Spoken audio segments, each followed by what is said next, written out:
Hey guys, and welcome to Money Talks news that you can actually use. I'm your host, Stacy Johnson. With me is Kim Wynn, our social media director. Hey, Kim. Hey, how you doing? I'm doing well, thank you. And also we have my good buddy and our producer, Aaron Freeman. Hey, Aaron. It's good to be on here. It's good to see you guys. So what are we talking about today, Kim? All right. If you don't know, the DNC just wrapped up last week, and there are a lot of talks about Trump and Harris and what their policies and campaigns are going to do for our economy and how that affects us. And I'm a little worried, not gonna lie. Oh, good. Tell me why. Yeah. Because I think when I think about Republican values of the past, right? They're about supporting the economy. It's all about that, businesses and all that great stuff. But it kind of doesn't seem like that today. It seems it's about tax cuts, basically. Now it seems about tax cuts for the billionaires. At least that's what Harris is saying out there. So, if I'm going to make any point at all in this podcast, let me make it right now. What these people are saying is probably bullshit to a great extent. Because I feel so much better, Stacy, that you said that. When they run for office, I'm sure you guys might have noticed this, but people will say just about anything to get power and money. And that's certainly no exception. So here. True.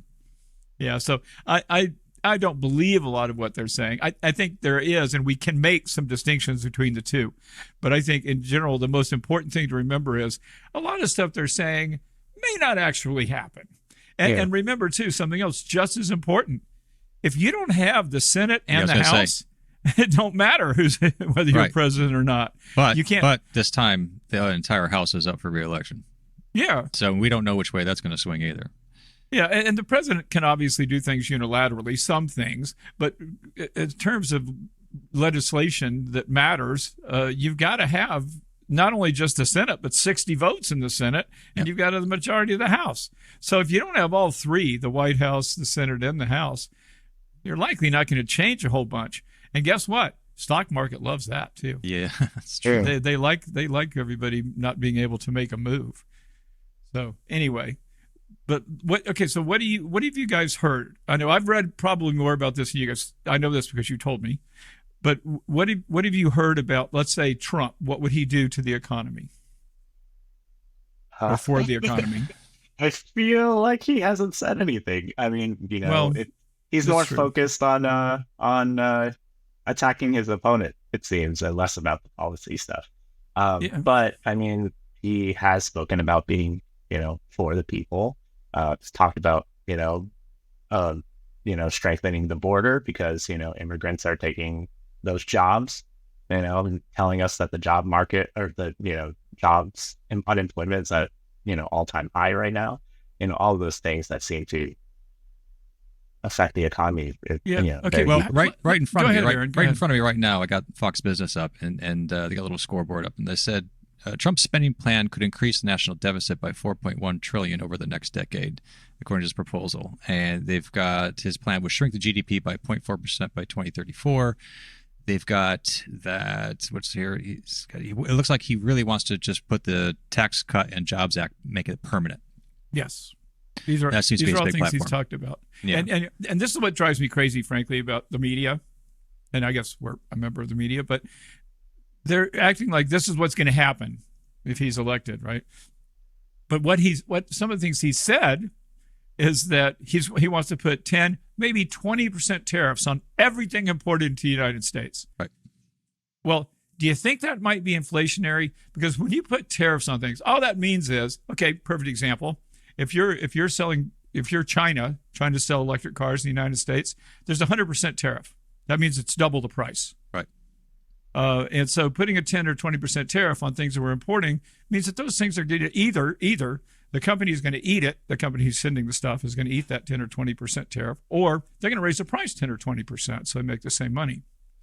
But that's inflationary. If we're paying 10 to 20% more for stuff, that's inflationary. I mean, you can't really get a better definition. I think his thinking is that people will buy more American if he does that or something. And he's also thinking that this tariff is somehow going to pay down all of our problems, and that we can keep taxes low and have these tariffs pay for everything else. Which that's the concept. Yeah. Because if you make Chinese cars double the price, then it's going to be cheaper to buy one in America, and that's going to employ American workers. So that's the concept behind tariffs in general. But it's ridiculous that he's not. Oh, he's going to have 100% tariff on everything from China too, or some dumb number, and that's very unlikely to occur. But if it does, it would be inflationary. Now let's stop here though and pick on Harris for a minute, because what does she want to do? She wants to give everybody $25,000 to buy a house. I heard that. Yeah. And so, I mean, first-time home buyers, of course, but nonetheless, that's a horrible idea. I mean, in my opinion. First of all, I mean, it's going to help people buy a house, but it's going to piss me off because I didn't get $25,000 when I bought my house, and also that's also inflationary because if everybody's got $25,000 extra dollars, then we've got more money chasing the same number of houses. What happens to the price of houses? Yep. They go up. Go up. So also inflationary. So when you start spewing promises like these guys are doing, A, they're probably not going to all come true. Right. And B, they're probably not going to have the desired effect. And what do both of them want to do? Cut taxes. Well, we have, I don't know what our deficit is now, but like that's 30. putting pressure. It'll be almost 40 trillion by this point. It's a lot. And that's going to put pressure on interest rates, right? Because if the government is out there borrowing all this money, well, that's taking up a lot of the available money. That means when you go to borrow money, you're going to pay a higher interest rate for it. So that's also inflationary. So and a lot of those things probably would never get passed in Congress anyway. These kind of exactly. Measures. Yeah, and that's the kind of thing that Congress, you can't just unilaterally raise taxes if you're the president. That has to be Congress, and that's probably not going to happen. But you know, what politician has ever? Now, actually, I was going to say, what politician ever says they want to raise taxes? And Harris has said she wants to raise taxes. Right. But is she still on the bandwagon of raising taxes above 400,000? Yes, but no, especially what she said that I can remember anyway is that she wants to raise the corporate rate back from 21 to 28%, and then she wants to have a capital gains tax of people who are worth over $100 million on unrealized capital gains. So in other words, if you're Elon Musk, you know, you're going to have a whole bunch of unrealized capital gains in Tesla stock, and she wants him to pay 25% tax on stock he hasn't even sold. Now, there is some logic behind this. Do you guys know what's so cool about being a guy that owns lots of stock? Let me tell you. Imagine that you're Elon Musk, and you don't pay yourself a salary at all from Tesla. And you'll see a lot of these CEOs don't. And the reason why is because they've got $100 billion worth of stock. Now, let's say I want $100 million just to, you know, for my yacht or my helicopters or whatnot.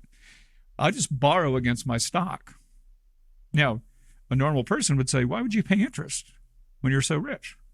Well, here's why. Because when I borrow against my stock, that's not income. Just like when you borrow to buy a car, you don't pay tax on that income or mortgage, right? Because it's not income. It's borrowed. So now I'm paying 6% interest to Fidelity, but I'm not paying 40% income tax. Right. So there's some logic behind saying, wait a minute, how come Elon Musk pays, 5% tax and I pay 40%? And so now we're going to make sure that he does that I'm just going along with an explanation of why that may make some sense. No, that's a great explanation. In real life, though, how are you going to tax? I mean, it just doesn't make any sense. They're going to see how much his house is worth every year, and his jet, and his yacht, and blah blah blah. Stocks obviously are easy, but I mean, it's been tried in Europe and it doesn't really work very well. Unrealized. Right. And what if you don't have the money? Are you saying this is just the election propaganda to get the vote? Well, I mean, it's a legitimate idea that some economists have supported, but I think it sounds stupid personally. But it's another one of those things that probably will never come to fruition. Oh no! I mean, I would be shocked if that ever came around. Okay, so is that it? Is that all these guys have in their card deck? Well, they both said that what's funny? Trump always says. Actually, Trump has said we're going into the Great Depression if he doesn't get elected. He's one we've never seen since. Yeah, like you've never seen before. Yes, he's really likes hyperbole. But obviously we can see that the stock market did well under Trump until the pandemic, and the stock market also did well under Biden because the stock market doesn't really give a damn what the president does. I mean, that's an exaggeration, but the stock market does care somewhat. But the president doesn't have a lot of effect on the stock market in general. The economy does. Here's a little thing. This is like really minimal, but Trump he promised that he was going to eliminate taxes on tips for service workers. Yes. And yes. cut taxes on for senior Social Security benefits. Yes. And Harris said the thing about tips, that she doesn't want to tax tips either. And these are, again, fine. Don't tax tips. But you know what? People don't understand. I'm a CPA, and I took a lot of tax stuff in college. And when you start looking at this stuff, you know what happens? Both of you guys work for me, right? Okay, so what happens is they say, okay, you no longer have to pay taxes on tips. So here's what I do. I go, you know what, Kim, Aaron, I'm going to reduce your pay by 20% and make the last 20% of it tips. So, I mean, in other words, what's a tip? Yeah. Right. So when you start doing stuff like this, you start monkeying around, then the monkeys come out. Right. You know? I mean, yeah. So this stuff is a lot easier to talk about than it actually is to do. And it's probably, again, not going to occur. And if it did, what happens then? Does the deficit get better or does it get worse? It gets worse by collecting so much taxes. So I would say, in summary on this topic, how much time have we gone through here? Well, in general, I mean, the story is about either a Harris win or a Trump win. What's their effect on the economy? So, it sounds like we're getting a lot of hyperbole and not really anything real. And so, I'd say too early to tell. Right. What would be the difference between these two? I'd say it's too early to tell. I think, personally, what Trump has said, if he was able to do everything he says, I'd be horrified and scared to death. I mean, I think 20% tariffs and 100% tariffs on Chinese goods is a dumbass thing to do. But I don't think he's going to. Right. And I think giving everybody $25,000 who wants to buy a house is also a dumbass thing to do. But I don't think that's going to happen either. So if I have a message here, if I had to choose, first of all, I can't. Well, how about two of the realities? Like, I mean, Trump has already been president, and he's already instituted some things that he would probably most likely bring back, or any of his, So there's probably a reality set there. What would be the reality set for? That's what I was just going to say, Aaron. If I had to choose, I can't choose because I don't know enough about what Harris would do. Right. What Trump is doing is he's saying, Harris, what's ironic is Trump said, vice presidents don't matter, because someone was asking him about his vice presidential pick. And he said, vice president, whoever voted for vice president. And his point's well taken. Yeah. Vice presidents really don't have much. Yeah, they don't have any power except for changing the kind of vote ceremonial. But vote. Then suddenly when you're running against one, now they're responsible for every single thing that's happened in the last 4 years. So Dick Cheney changed everything. It's like now they became important. Yeah, but so I don't know. I don't know enough. So if I had to choose, I can't choose because I don't know enough about what Harris would actually do or what she'd be able to do, for that matter. But frankly, I'm not a fan of either one of their economic policies that I've heard so far. That's the bottom line for me. I tend to be liberal, but I think that's a great response. And honestly, I'm in the same boat. We're looking specifically on economic. All right, so we're in a wait and see pattern then. All right. Yeah, I think that's exactly where we are. And we've got 2 months to the election as we're speaking. Yeah, we'll talk more on this. We'll keep doing podcasts on this as more information comes out, and maybe we'll change our minds. Awesome. That's all we got for today? That's all we got pretty for today. short. It's only 13 minutes long. Yeah. If you guys want to check us out, if you're not in our retirement group on Facebook, you certainly should be. All you have to do is go to Facebook, look up Money Talks News Retirement. You don't have to be old like me. You could be young like Kim. Thank you. Just as long as you're interested in saving for retirement or want to talk about that sort of thing, we'd love to have you in our group. And we're growing really, really rapidly. In fact, we picked up 1,000 new members, I think, in the last week, haven't we, Kim? And yes, that is correct. And we're also on all the other social platforms. So if you want to find us on, obviously, Facebook, TikTok, Instagram, and YouTube, please feel free to follow us, like us, smash that subscribe button if you, are on the YouTube channels. And if you don't, and ask us a question. We'll answer it here.